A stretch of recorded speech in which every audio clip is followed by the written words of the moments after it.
Thank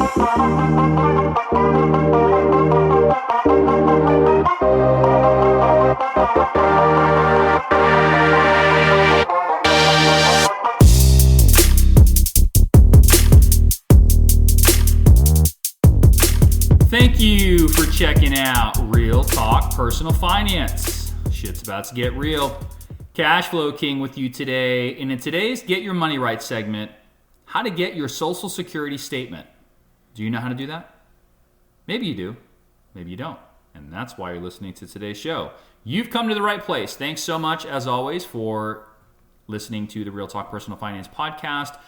I'm going to just walk through how the fuck do you get your Social Security statement? Because some people might still be getting them in the mail. Chances are, if that's the case, you are much, much older. But for most folks, especially if you're early or mid-career, you generally are not getting them as often as you used to way back in the day. They used to mail them out every single year. That's no longer the case. However, you can get it online. So if you want to listen to this episode while in front of a computer, or perhaps you can listen to it and pull up a browser on your smartphone, that's fine. I think that's going to be the most helpful, but either way, you should get some value from today's episode. So and this should apply to virtually everybody. Yes, I understand there's some people that are not going to be getting or qualifying for Social Security retirement benefits, but those are few and far between. For most people, this will apply to you, which, by the way, I guess I probably should start with this, especially for the younger folks. I was reading an article, I think it was yesterday actually, and they were talking about, in fact, let me see if I can find it here. I had it on my phone. Give me 1 second here. I get a weekly email from one of the greatest, in my opinion, financial planners that exists out there, and he has a lot of good articles that he links to from other sources. And there was an article in there this past week about Social Security, and there wasn't necessarily any new or brand new information in there. It might be new to some folks if you're not sort of familiar with what's been going on under Social Security. But there was an article talking about how to talk to clients under 55 about Social Security, right? And this is from Think Advisor by Marcia Mantell. And they linked to this article in there. But anyway, one of the things that was mentioned, which I thought was probably worth repeating, is that some people, and I used to be one of these people way back in the day, think that Social Security is going to go away. Social Security is going to go to zero. You always hear about the trust fund running out of money. And if you actually think about how Social Security benefits are, especially retirement benefits, are paid and where that money comes from, then you might feel a little bit differently about that. In fact, let me just get into it a little bit here. So there's talk about, and from the latest report in 2023 from the Social Security and Medicare trustees, they talk about the trust funds supporting retirees running out somewhere in the neighborhood of 2032 to 2033, right? So I'm recording this here in March of 2024, so that's not even 10 years from now. That's like 8 to 9 years from now. And if that happens under current tax rates and current law, then, as they go on to say, quote unquote, only 77% of current benefits would be covered. So whether you realize it or not, for virtually everyone, and certainly everyone that's eligible for Social Security retirement benefits, you are paying, and if you work for an employer like I do, you're paying half of it, your employer picks up the other half, you're paying payroll taxes every paycheck towards Social Security retirement benefits. And they're using that money to pay, for example, retirees, right? So even if the trust fund, the surplus, goes to zero, based on the way things are currently structured, and based on these current payroll taxes, assuming no changes, about 77% of current benefits would still be covered. In other words, the people that get up and go to work every day are paying for the people that are no longer able to work and are retired and collecting Social Security benefits. So for people that think that it's going to go away somehow, for many reasons which we don't really have time to get into in today's episode, I don't think that's going to be the case. But even if there are no changes made between now and then, even if that were the case, 77% of benefits are still going to be paid. And chances are there are going to be multiple different changes that are made, whether it's to what's called, and this goes up every year anyway, but the taxable wage base, the normal retirement or full retirement age going up, whether it's the actual percentage that's taken. So right now, technically it's 6.2% for the employee portion. for Social Security, OASDI, and 1.45% for Medicare, which is currently not capped. So no matter how much you're earning, you're paying the 1.45%. And again, if you're an employee, then your employer is picking up the other half. So they're paying the other 6.2% up to what's called the taxable wage-based limit for Social Security benefits, and then they are paying the 1.45% on the Medicare portion with no cap currently. So a lot of things could probably change. The point is that even if shit hits the fan and no changes are made and the trust fund goes to zero in 2032 or 2033, over 75% of benefits are still going to be able to be paid. And so, again, probably beyond the scope of today, but just from a financial planning standpoint, I used to run and still do run different types of analyses. And even when I'm doing planning for our own situation, there were times where I'd run it with zero Social Security, times where I'd run it with 100% benefit. And lately, I've been running it, I think the last one I did was right around 70 to 75%. So that's right in line with this 77% funding. So anyway, let's get into today's episode, which is with regard to how to get and then a little bit on how to read a certain portion of your statement. So you're going to want to go to ssa.gov, which stands for Social Security Administration, ssa.gov, and make sure it's .gov, .gov. It's not .com or .anything else, it's .gov. You want to make sure at the top you'll see it says an official website of the United States government, right? And at the right-hand side at the top, there's a little sign-in link. So you can go ahead and click on that, and then it's going to bring you to the section that says create an account or sign in. So if you've already done this, then you're probably just skipping today's episode, or maybe you're not, I don't know.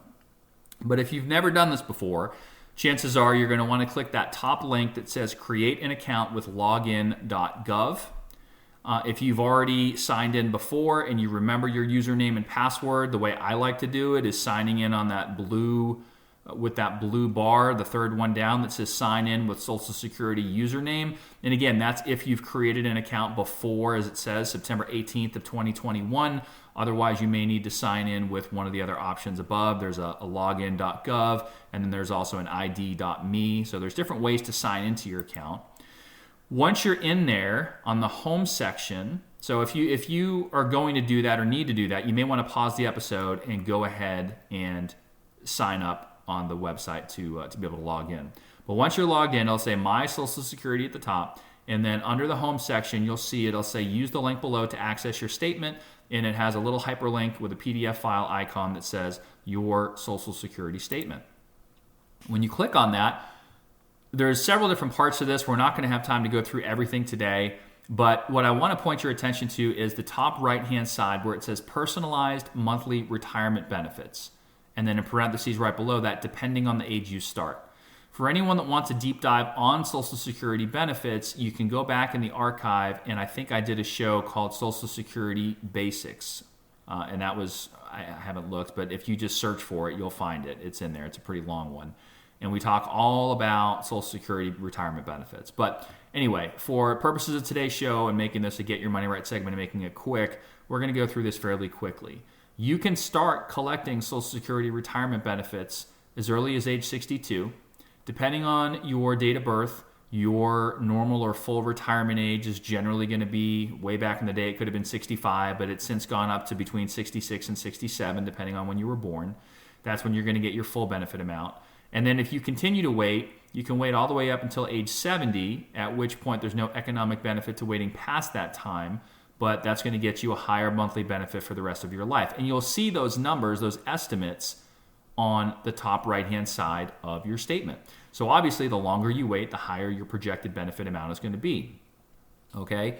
But a very important, if you go to the left under retirement benefits in the gray box towards the bottom of that little blurb, a very important statement that's made in here says, these personalized estimates are based on your earnings to date and assume you continue to earn X number of dollars per year until you start your benefits. One thing that I wish they would do, and I don't think there's a very simple way to do this, but it would certainly help from a financial planning standpoint, is let's say I'm looking at these numbers and I want to collect at age 67, let's just say, okay? But I'm going to plan to stop working at age 60. Well, I'm not going to have the same level of earnings for those 7 years between age 60 and 67 in this example. And therefore, the number that I'm seeing, the projected monthly benefit amount at 67, is probably a little bit artificially high relative to what it's going to be, because I'm going to have 7 years without those earnings, if that makes sense. If I've lost you, again, please go listen to the Social Security episode. If you have questions, you can email the show, realtalkpersonalfinance@gmail.com. But this is a very important section here, especially as you're getting older, but even younger folks trying to do some planning to get an idea of what that might look like. So from a financial planning standpoint, let's make this really simple. Let's say somebody says, you know what, I don't really want to retire early. I'm going to retire at age 67 and presumably also going to collect my Social Security retirement benefit at age 67. Here's the dollar amount that my statement is projecting, okay? And you want to take into account that 77% funded status that we were just talking about based on the latest trustees report. You could, to make it super simple, take 77% of that projected monthly benefit number and use that in your modeling software, in your calculations. That would be one way to do it. Again, not advice, just information, entertainment, education, something to think about, all right? So you have that. I'm going to skip the sections on disability, Medicare, and survivor's benefits. We don't really have time for all that right now. I do want to go to the second page under your earnings record on the left-hand side, and it will say the work year and the years that you've worked going from top to bottom there in the first column. And then you'll notice it will say earnings taxed for Social Security, and then the next column will say earnings taxed for Medicare. Now, in some cases, those numbers might be identical, right? Maybe you earned under what's called the taxable wage base, and you had years where you were, a certain portion of your earnings you paid Social Security taxes on, and on that same portion of earnings, you have paid Medicare tax, right? When I look, for example, last year and take a look at this, I can see my earnings tax for Social Security is one number, which is lower than my earnings tax for Medicare on the right-hand column.